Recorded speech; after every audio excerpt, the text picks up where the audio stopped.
This is just your average apple, but it can go so far. I'm not talking about how high I can toss it, but rather how many mouths it can feed. Buckaroo said she fears for the safety of students and faculty members who have to commute from other places just to get to their classes. She said she wants to see virtual classes in place before something tragic happens. Kavanaugh says the reason it's difficult to pinpoint is because a person can live in one city but have an area code from another.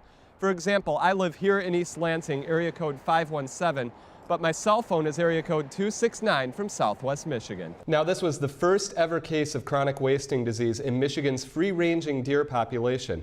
And the State Department of Natural Resources is working with other agencies to try and stop the spread of this disease. Meridian Township's NICSO alerts originate from the dispatch center here at the Meridian Township Police Department.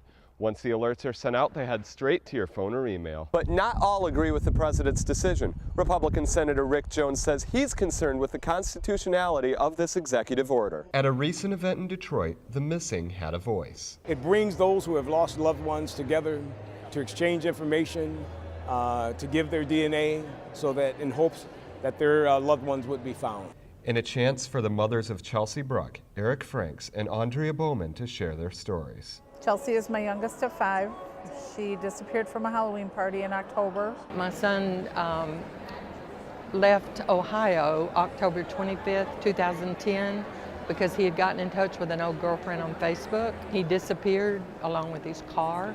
I was 16 when she was born, 17 when my marriage collapsed, and I went back home to my mother. I was talked into allowing her to go into foster home, promised that she would get a better home. In 2010, Turkanian's DNA was requested because her daughter vanished 20 years before. Her adoptive father is the prime suspect. She told this one girl that her father abused her and her mother blamed her. So I have these little stories. In the Franks case, an eyewitness report claims the husband of Franks' ex-girlfriend threatened him before he disappeared. He said, if you don't stay away from my wife, I'm going to put a bullet in your head. It's pretty much what he said. He was going to shoot him. So this is an eyewitness that has nothing to gain by telling this. Chelsea Bruck's body was found in April of this year. Now, her mother wants to find out who knows what happened to her daughter. We do know that Chelsea called her own cell phone about 2:15, and reports along with the sketch of the last known person she was seen speaking with were that she was walking with that person towards the parked cars at 3. Friends and family had an opportunity to sign this banner in honor of their missing loved ones.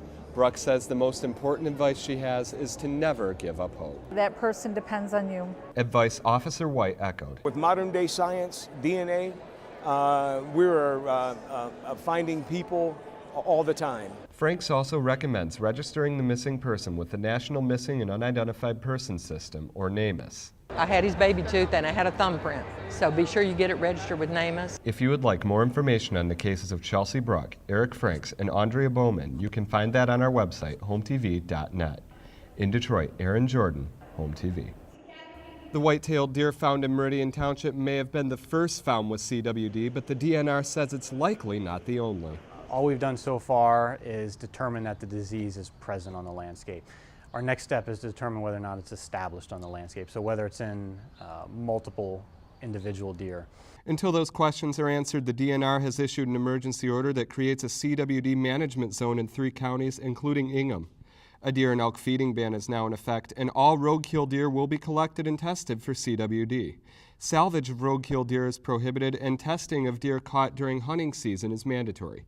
Dr. Steve Schmidt of the DNR says to use caution, but also stresses that humans are not at risk. There's no scientific evidence that humans can get chronic wasting disease, and that's what the World Health Organization and the Centers for Disease Control say.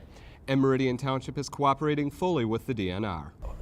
The USDA will be looking at culling some of the deer in the township, and residents who live in those areas where the deer are going to be culled will receive notice. This will be done by professionals. In the meantime, the DNR wants you to report all roadkill deer as well as any deer showing signs of CWD. Possibly it's walking in circles.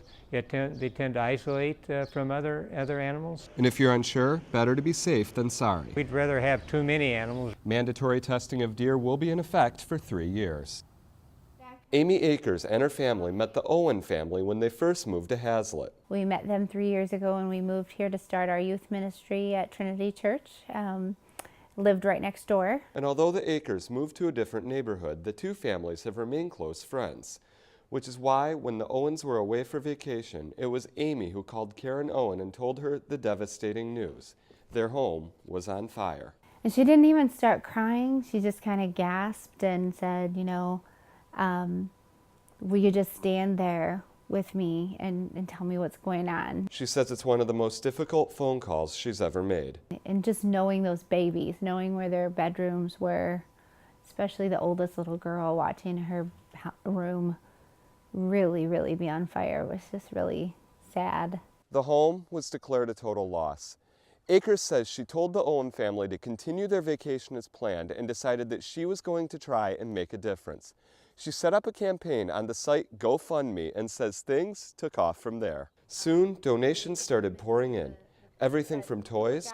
People brought dress-up clothes for Bailey, who's 5, to fit into that little trunk. To clothes. A consignment shop in Flint, Michigan called Where's Like New. They donated to every family member, and including mom and dad. And a multitude of gift cards. The kids each got a letter from a person from Northville, Michigan. Akers' son said he wanted to do something extra special for his best friend. I'm planning for Cooper to come over and let him choose some of the stuff that he might want. For Akers, it's all about the golden rule. Everyone has said, oh, you're such an amazing person for doing this. Well, I just did what I would want people to do for me. And she says it shows the power of friendship and a community in a time of need. In Hazlet, Aaron Jordan, Home TV.